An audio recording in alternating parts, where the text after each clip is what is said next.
Hi guys! Welcome back na naman sa ating panibagong video.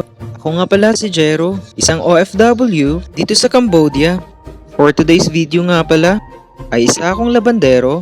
Labandero ng sarili kong mga damit. Kung dati ay umaasa kay mama, ngayon ako na yung naglalaba ng sarili kong damit. Diba kasama pa yun sa aking achievement?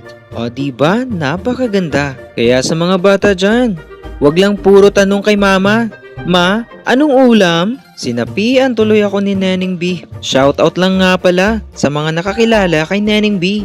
Si Neneng B ba? Yung nagtitinda ng tinapay na murang-mura at affordable pa. Yung may Hungarian sausage, saka may toppings na gulay. Yun, siyang may gawa nun dun sa Quiapo.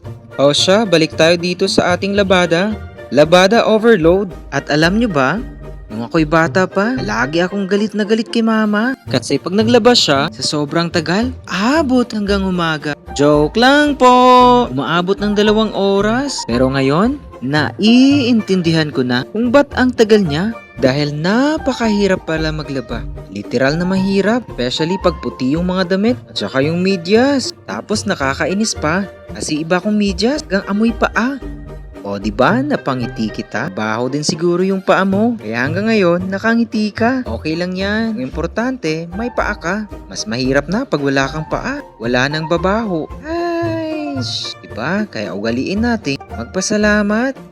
O siya, balik tayo dito sa aking paglalaba. Sa labas nga po pala ako naglalaba. Kasi pag nasa banyo ko, napakainit. Para akong pinipritong gwapo. Ay, shush! Uy, napakayabang mo, Jero. Tumigil ka at maglaba. Dami pa kasing sinasabi. Ay, sana di kayo magalit.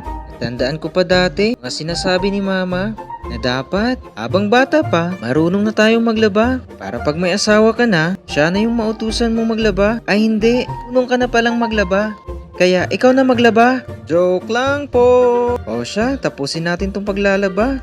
Promise guys, malapit na tong matapos. By the way guys, pa-like and share naman yung video natin. Sa may gusto lang ha. Maraming salamat po in advance. Yan, ang bigat-bigat ng labahan ko. Pero alam nyo ba, nawala yung pagod ko. Magsasampay na ako. Hi, finally.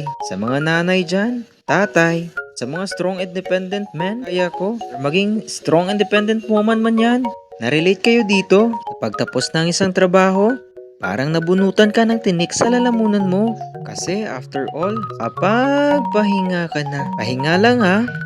Pero wag kang susuko, kaya mo yan. Ay, si Jero. Hogotero.